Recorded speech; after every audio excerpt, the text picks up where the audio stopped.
not my side. Hi, Nedra. Can you hear me? Hi, can you hear me? Yeah, I can hear you. We're just on an Great. insane delay. It's freezing. Ugh, this sucks. I don't know. It's literally never done this before. I know that it's all internal. Because it started off with checking for a connection and then trying to bring people in, and that wasn't working, and then no sound and whatever. I'm very happy to have you here, and I'm super excited about today's talk. I just hope that people can actually hear it. I think they can hear Do you it. want I to can, introduce I can, yourself to my audience? sure. My name is Nedra Twab, and I'm a licensed therapist. My Instagram page is at Nedra Twab. That's Nedra, and I'm probably the only Nedra that'll pull up. But yeah, so I post a ton of content about relationships and mental health and lots of stuff about boundaries. One of my favorite subjects in the whole wide world that so many of us were not raised with and had to learn about as we grew up. Yes, we did. Most of us the hard way. Yes. Um, through exactly Is it through still not a having delay on them your and end, or are then you good? realizing there's a delay, but we're gonna try to work with this because I'm Okay. like, we got you on, so we're gonna try to do this. Um, I reached out Okay. because and for Nedra's followers, hi, my name's Danai Maraire. I'm the founder of the Black Marriage Movement, and I just tagged both of us down there so you guys can see both of our pages. And I reached out to Nedra because I follow her and I repost her regularly. And she posted something last week, and I just thought, oh my goodness, I would like to delve a little bit deeper into this post and give her an opportunity to kind of, answer some questions about it. Today is going to be a quick live. We're not going to be on for more than about 20-25 minutes, as she has another commitment. And because we had a little bit of trouble getting on, I apologize about that, but we're going to try to get through this the best that we can. Okay, and maximize the time. So the post is on forgiveness. And the post reads, forgiveness does not mean you can't talk about it anymore. You have to stay in an unhealthy relationship. You will tolerate similar behavior in your future. You no longer feel upset or hurt, or that you will forget what the person did to you. And I just thought it was fabulous because in my experience with forgiveness, there's a lot of misunderstanding around it.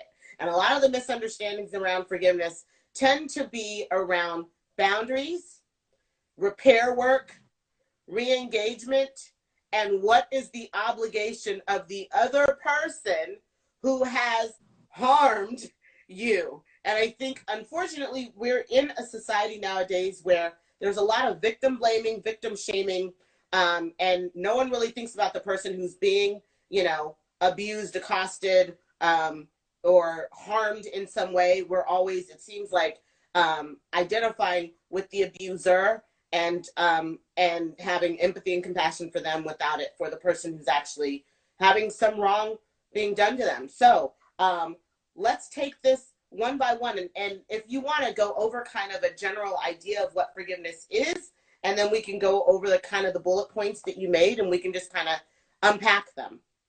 Okay. So, forgiveness is, I have a definition written out. I think it's an internal process and it's ongoing. And that's why in my post, I said there is no need to forgive and to forget.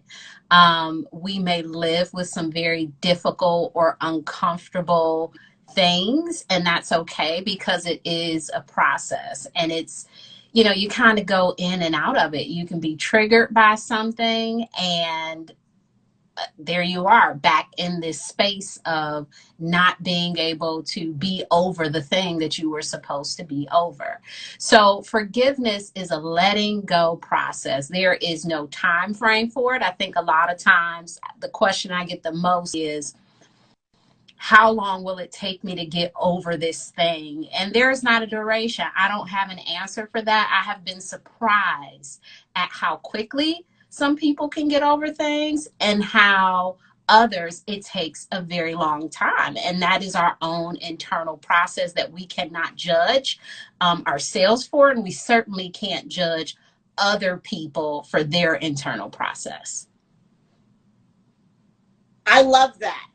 Speaking of internal processes and how long it takes to sort of, get over a wound. I hate the term get over, but just for time, I can't find my words, so we'll go ahead and use that. Do you find that it takes people longer to move through wounds if proper repair work hasn't been done, or if proper attention hasn't been given to whatever the infraction that's been committed? So I think it takes people longer to move through when they have some expectation of other people to help them move through it.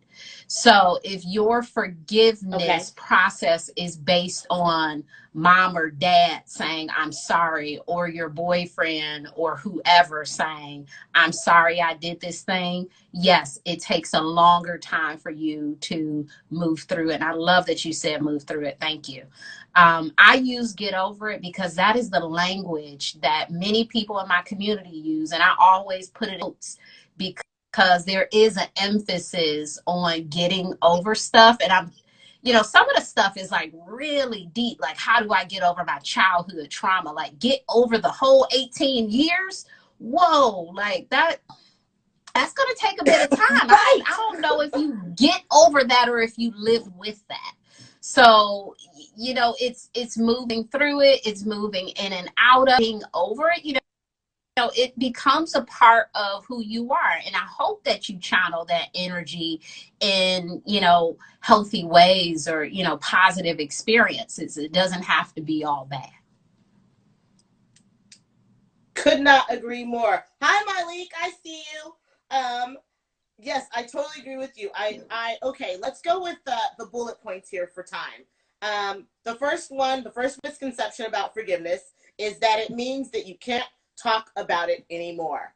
And for me personally, I have found that if the person who has offended me takes on kind of that attitude, it allows them to begin to manipulate, if you will. If I can't talk about it, if I can't address it, then I can't process. If I can't process, then I can't properly forgive because I'm not allowed to move through it. I'm not allowed to explore it or unpack it or become curious about it. And I'm also not allowed to allow you to invite you into my process, if you will. Does that make sense? Yeah, I think talking about is this idea of someone saying in a very dismissive way, I said, I'm sorry, now get over it. And Donnie, she sent me a beautiful message one day, and we were talking about something, and she said, you don't get to pick your consequences. And I said, whoa, that's a good one. So part of the consequence may be me continuing to talk about it. Yeah, that's a really good one. Part of your consequence may be me continuing to talk about it. That might be a part of my process. I completely agree. And I think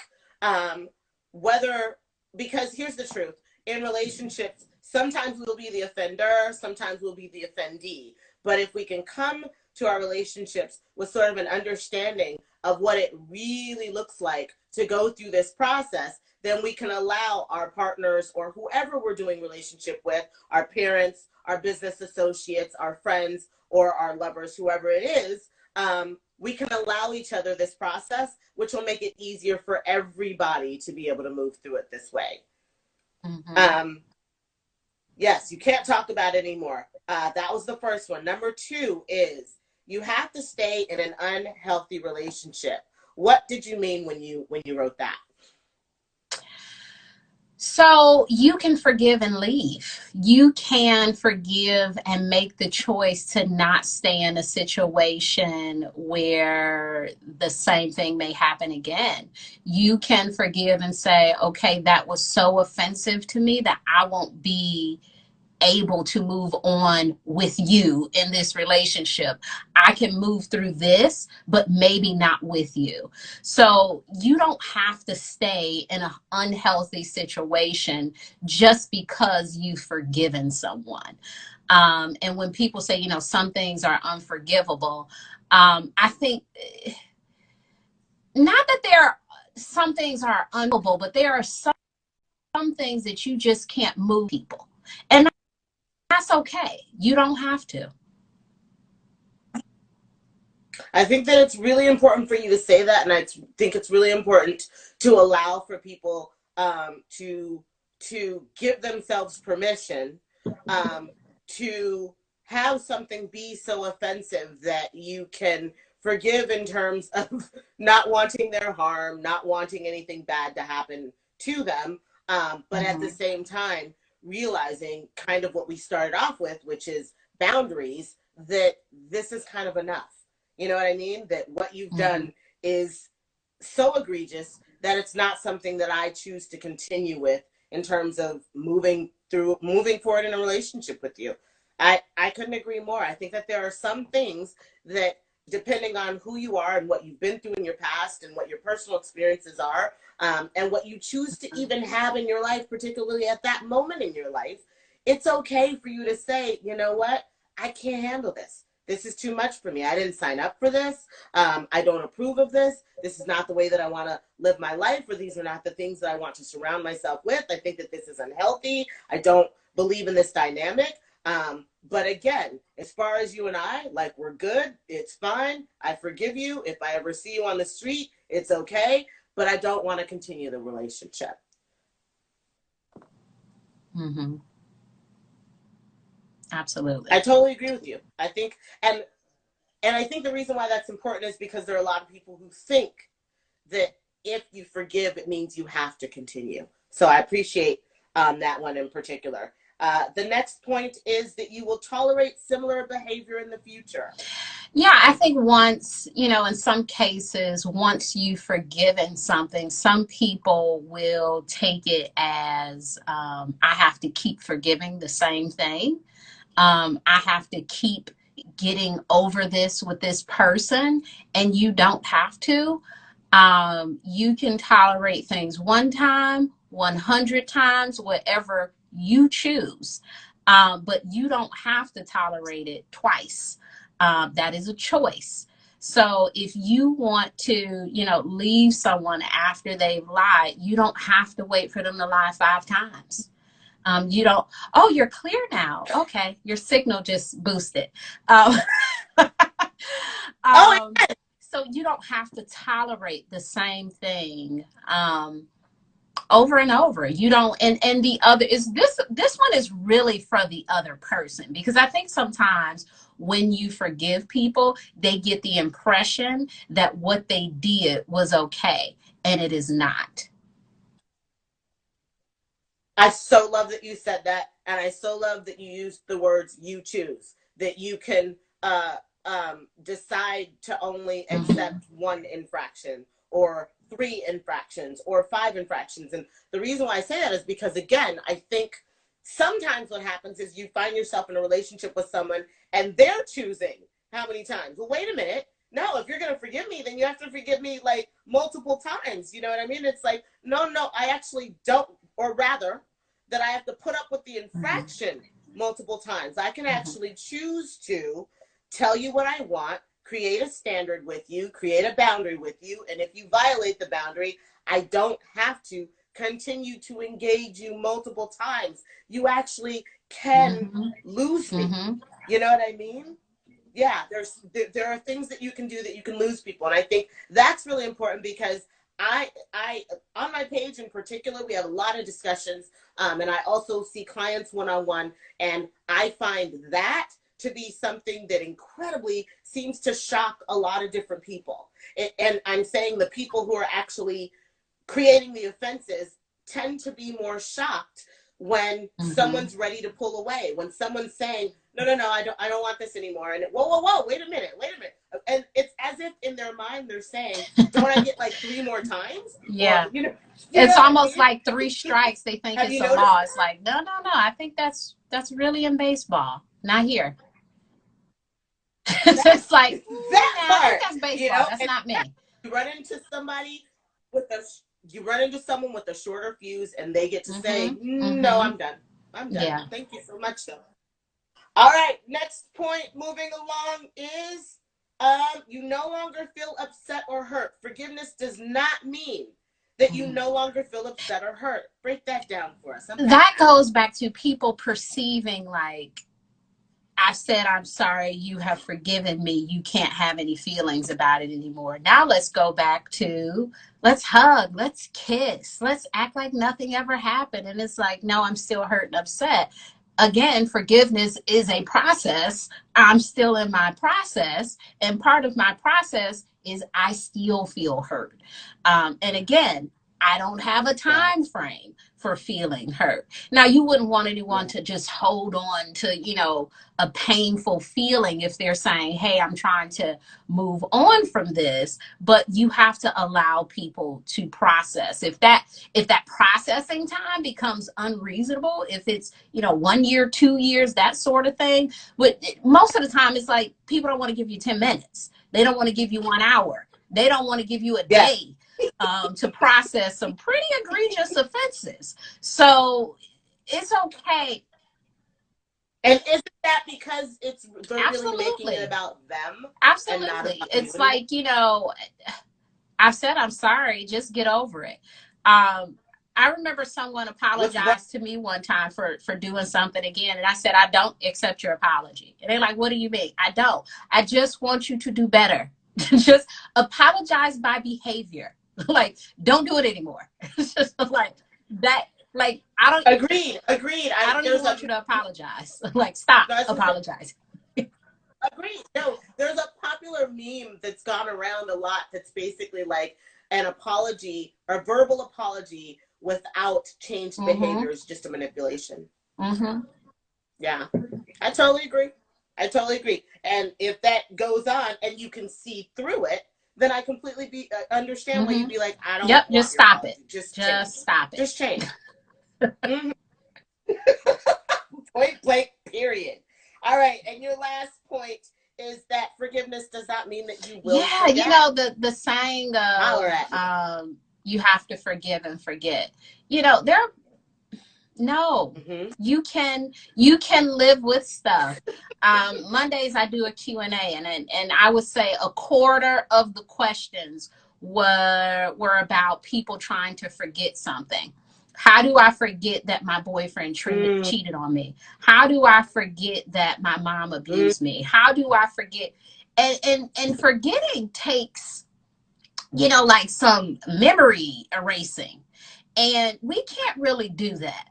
What we can do is, again, live with these uncomfortable things. Live feeling 2 ways. We can be really upset about this thing, glad it's over, and in this space with a person. But we don't have to forget about it. A lot of times, the things that we're trying to forget are the very things that motivate us to be who we are. So you don't want to forget every single thing.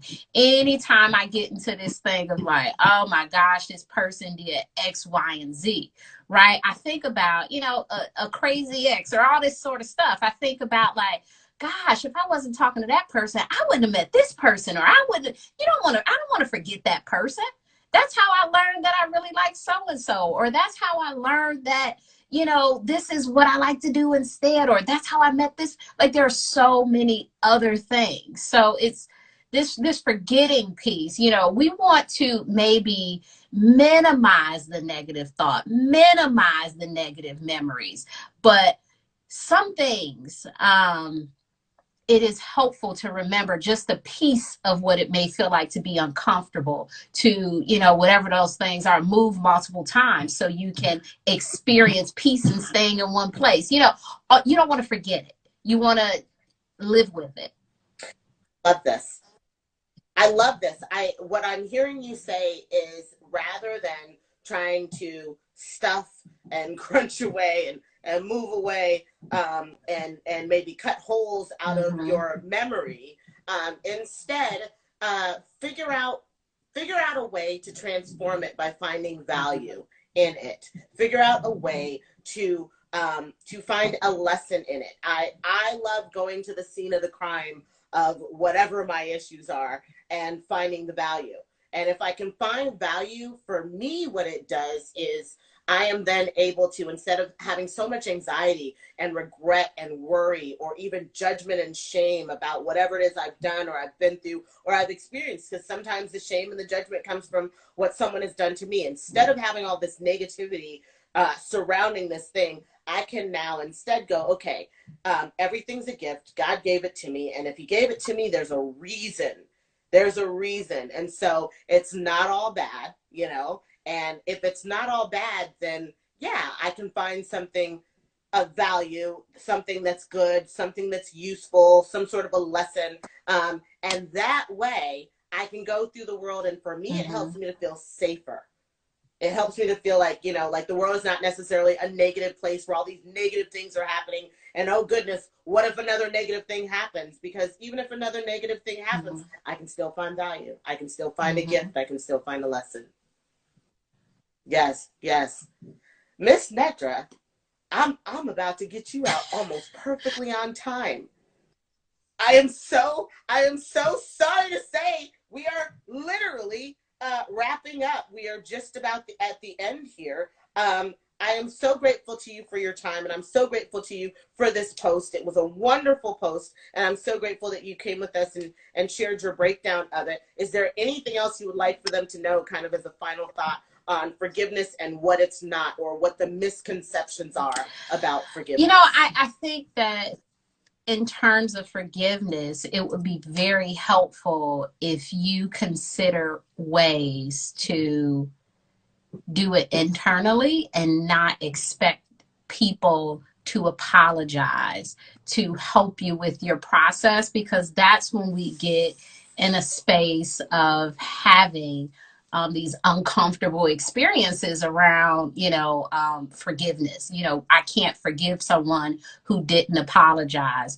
Well, unfortunately, people who don't apologize probably don't think that they need to, but you know that they need to, and you Yes. know that you need to feel better. You know you need to do better, so you do not hold your life up waiting on somebody who think they right to apologize to you, or who think that they did something not so bad, or they did it better than so. All that stuff, all of it. All of it. Your childhood wasn't as bad as mine. Just all this stuff we do. That person is not apologizing. They Competing think they did a wounds. pretty good job. So when you are dealing, with the sort of people who will not apologize to you, even when they have done something that 55 people would agree that was bad, that was bad, that was bad, you have to figure out a way to release yourself from them by saying, even though they will not apologize, I forgive them for my peace. Mm, I like that. I like that. So what I'm hearing you say is take control of what happened so you no longer feel like a victim by letting yourself off the hook, Mm-hmm. apologizing to yourself, giving yourself permission to feel all the things that you feel, and giving yourself permission to let them off the hook and to forgive them as well, with an understanding that you're not saying what they said was okay. You're just saying you're not going to Yes, and allow I it to see affect someone you who says anymore. so hard when it's family. Absolutely, so hard when it's family. But I tell you this, hard things are possible. Um, so I don't want us to get caught up on it's not that easy or it's too hard. Baby steps, in very small ways, you can do these things. I'm not saying, magic wand, you wake up the next day, everything is better. Sometimes I've been in situations where I've done like very small things and I look up and it's been some time and I'm like, I have not thought about that in 2 whole months, because it's been baby steps. It's been conscious effort Yeah. of really trying. No, it wasn't easy, Yeah. but it was possible. And that's all we need. The best things in life are not easy, but they are Absolutely. possible. Miss Nedra Webb, you have added so much value here. For everybody here who is asking to watch it again, yes, I will save it in the story. And if I can get it onto YouTube, I'll put it on YouTube for you guys as well. Thank you so much for your time. Thank you so much for spending this with me. I know we had a couple of technical difficulties at the beginning, but my hope is that everybody was able to hear all of the points, and you all were able to get some value from this, and that you'll come back. For those who are coming from my page, this is Miss Nedra Twab. Nedra Twab. Was it Twab? Twab. I'm sorry, Nedra Twab. And her @handle is at the bottom here, and it's been there through the whole thing. And mine is as well. My name is Danai Maraire. For those who are coming from Nedra's page, welcome, and hope to see you again. Would love to do this again. I had a great Thank time with you. you. Thank you so much. All right, we're gonna sign off, and thank you everybody for coming again. It will be up in the Bye. story. See you next time. Bye bye.